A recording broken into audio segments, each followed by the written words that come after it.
He had the most dominant performance of any true freshman in week 2. And Chaz Coleman is probably not a name that a ton of recruiting fans are super familiar with, because this is a guy who was unrated going into his senior year, a guy who kind of came up on the national radar as a senior. He was a quarterback, athlete type, kind of like a linebacker, rushing linebacker, who was a great basketball player, really kind of blew up his senior year, blossomed into this elite athlete off of the edge. And we really liked his upside. He finished number 137 for us.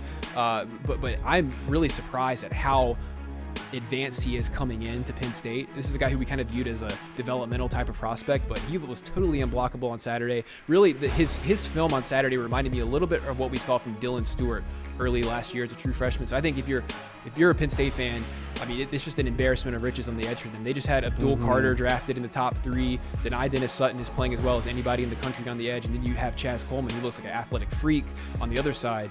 This is a guy who I think could create a lot of problems in the Big Ten as the season goes on. But what he's shown early on is just really kind of eye-popping. So I think if you're a Penn State fan, you need to be ecstatic. And Chaz Coleman is kind of a good example of why we track these senior years for these prospects. He's a guy who nobody knew about going into his senior year.